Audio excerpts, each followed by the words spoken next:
¿Qué pasó, güey? It's your homeboy Quetzalcoatl. Welcome back to the Fuck Your Life Boxing Show. On today's episode, we're going to talk about the Brandon Rios versus Mike Alvarado rematch. It's coming up. It's going to be a great fucking fight. If you did not see the first fight, you can look it up here on YouTube. Watch that fight because it was a classic slugfest. I'm out here in Compton, California. The first fight was held about 10 to 15 minutes from where I live at the Home Depot Center in Carson, California. The first fight was fast paced. Both fighters were throwing huge bombs from the first round. You saw that Mike Alvarado was the superior boxer in that first fight. He was giving Brandon Rios angles. He was moving in and out. He would pick his spots. But Mike Alvarado's flaw in this fight was he would allow himself to be lured into a slugfest with Brandon Rios, and that's when Brandon Rios took the advantage and slowly started breaking Mike Alvarado down. Although Mike Alvarado also had his moments in those slugfests, it was a back and forth type of fight with a great ebb and flow. Again, both fighters throwing huge bombs, but late in that fight you saw that Brandon Rios was able to break Mike Alvarado down, and the fight ended in my opinion what was an early stoppage. Although Mike Alvarado was in big trouble, he got caught with a couple of huge bombs that had him reeling back towards the ropes. You could tell that he was badly hurt, but I thought that the referee Pat Russell should have gave Mike Alvarado a couple of more seconds to see how he was going to react to that. As I said, there's no doubt that he was hurt. He was badly hurt. But that was Mike Alvarado's first loss.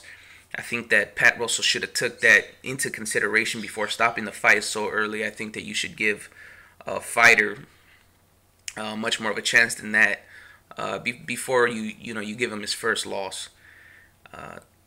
Although that should not take away any type of credit away from Brandon Rios, who fought a hell of a fucking fight in a very exciting bout. This rematch will be held in Las Vegas. I'm very excited for this fight. I'm anxious to see how this fight will turn out as far as how both fighters will approach this rematch. Brandon Rios is 26 years old. He's still in the prime of his career. He's coming in with a record of 31 victories, no losses, and 1 draw with 23 KOs. In my opinion, I think that Brandon Rios should have 1 loss on his record. Brandon Rios has problems against boxers, as you saw in Brandon Rios' fight versus Richard Abril, which is why I'm saying that Brandon Rios should have 1 loss on his record. I thought that Brandon Rios lost that fight versus Richard Abril. I thought Abril was able to outbox him, and a couple of weeks ago you saw that fight between Abril and Rios was no fluke, as you saw that Abril had a very impressive victory a couple of weeks ago on Showtime that let you know if you had any doubts about Abril's skills. It showed you that he's very crafty, a very smart fighter. Brandon Rios, that first fight, it had to have taken away a little bit out of both fighters. A little bit of time off of their careers. This second fight, if it goes just like the first, I think it's going to take away a couple years off of both of these fighters' careers, as you've seen with other slugfests like this, such as Rafael Marquez versus Israel Vasquez. After their fights, both fighters really weren't the same after that. As well, to a certain extent, Morales versus Barrera. After that trilogy, neither fighter was really the same. While those fights are epic fights, that go down in history, classic slugfest. You also have to take into consideration that those fights take away from each fighter's career. You're not going to get to see those fighters as much in as many fights as you would have had they not had those classic fights. But those are at the same time, those are the kind of fights that define a boxer. that stamped their legacy throughout boxing history. And I'm very excited to see this fight.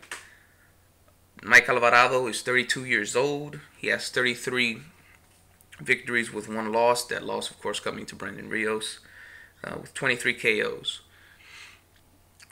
Mike Alvarado is a very exciting fighter, as is Brandon Rios. Out of both fighters, as I said, I think that Mike Alvarado is the superior boxer. When they were fighting, you could clearly see that he had the better boxing skills. And I think that that would work to his advantage if he implements this far more in the rematch.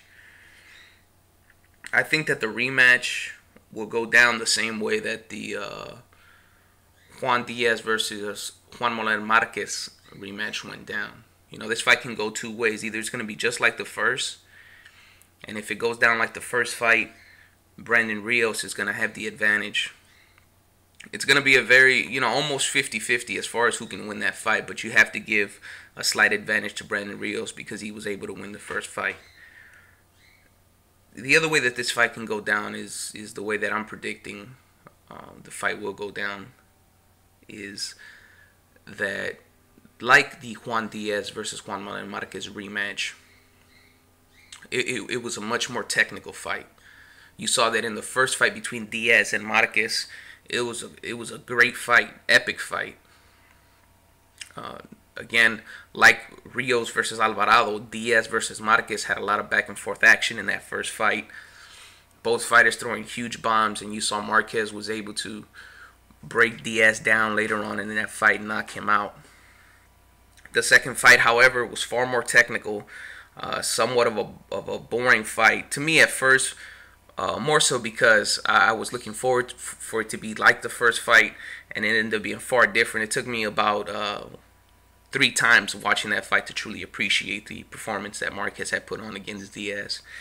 And I believe that Alvarado will learn from the mistakes that he made in the first fight, being lured into a slugfest when he didn't need to be in that type of a fight.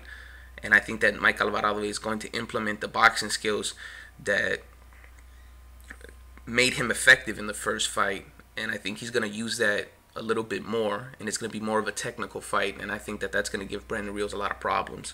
Granted, I believe Brandon Rios is going to land some huge shots in this fight. He's not going to be able to completely nullify Brandon Rios' aggression, and I think that at times Mike Alvarado will be lured into a slugfest, but I don't think that he's going to be in there slugging as much as he was in the first fight. I think he's going to learn from his mistakes, and I think he's going to be able to pull out a victory. Although I would not be surprised at all if this is just like the first fight where both people are slugging it out. If it goes down like that, like I said, I think Brandon Rios is going to have the advantage. You have to give him the advantage because he was able to pull it off in the first fight. But my prediction is I believe this will be like the second Diaz versus Marquez fight, where it's a much more technical fight, and I believe that Mike Alvarado will be able to pull out a victory. I want to know your opinion on this fight. I'm pretty sure you're excited to watch this motherfucker too, because it's going to be a great motherfucking battle. Let me know what your prediction is for this fight, who you have winning, and why do you have that motherfucker winning. As always, if you like this shit, hit the like button, hit the subscribe button. And this is your homeboy Quetzalcoatl, signing the fuck on now.